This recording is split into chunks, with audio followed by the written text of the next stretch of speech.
प्लासी की लड़ाई में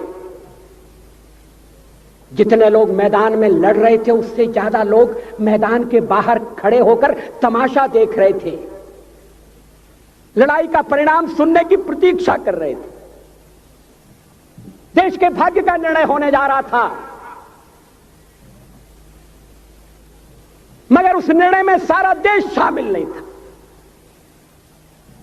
विदेश मंत्री के नाते मैं अफगानिस्तान गया था। आपको सुनकर ताज्जुब होगा, अफगानिस्तान के अपने मेजबानों से मैंने कहा मैं गजनी जाना चाहता हूं, गजनी। पहले वो मेरी बात उनकी समझ में नहीं आई, कहने लगे गजनी तो कोई टूरिस्ट स्पॉट नहीं है, गजनी में कोई 5 स्टार होटल नहीं है, गजनी में आप जाकर क्या करेंगे, गजनी में आप जाकर क्या देखेंगे। मैं उन्हें पूरी बात नहीं बता सकता था। मेरे हृदय में कहीं गजनी कांटे की तरह से चुभ रहा है। जब से मैंने गजनी से आए एक लुटेरे की कथा पढ़ी है और किशोरावस्था में पढ़ी है, मैं देखना चाहता था वो गजनी कैसा है। आपको सुनकर ताज्जुब होगा, महमूद गजनी का अफगानिस्तान के इतिहास में कोई स्थान नहीं है।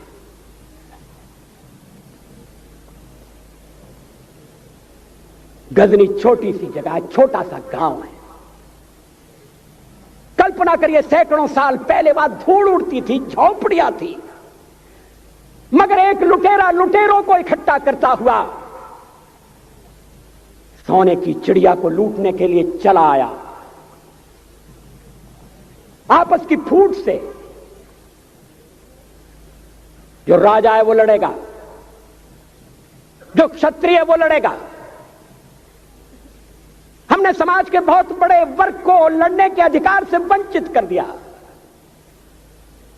हमने उन्हें हथियार नहीं उठाने दिए।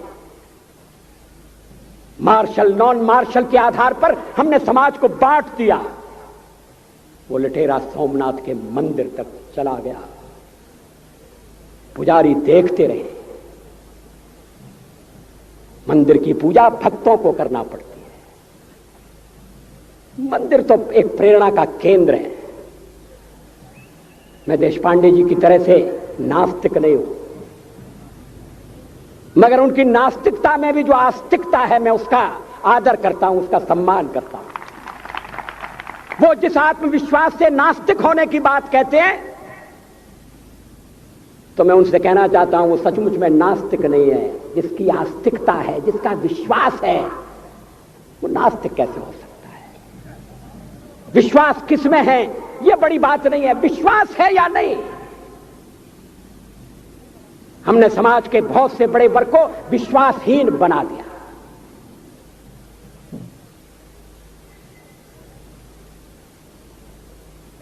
लोगों ने हथियार नहीं उठाए,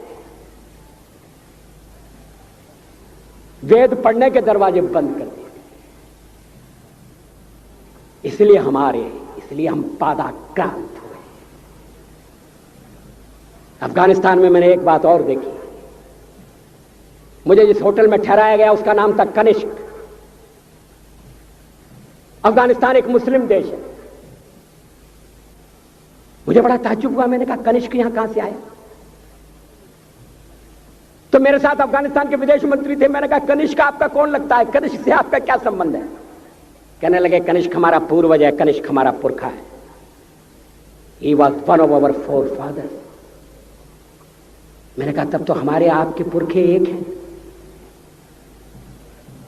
अफगानिस्तान के लोगों ने उपासना पद्धति बदली है, संस्कृति नहीं बदली।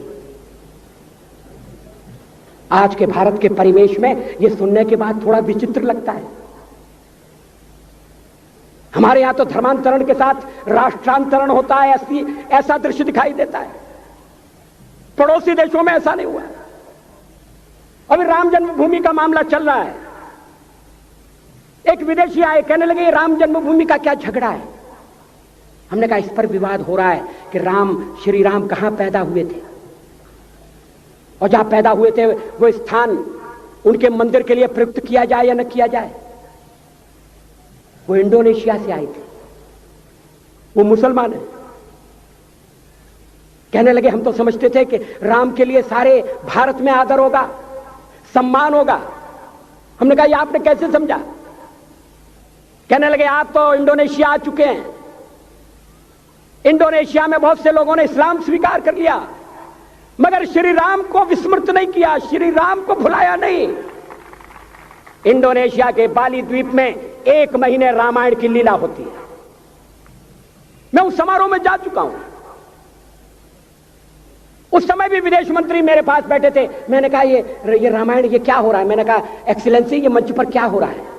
कहने लगे एक्सीलेंसी आपको पता होना चाहिए। हमने कहा मुझे तो पता है मगर मैं जानना चाहता हूं।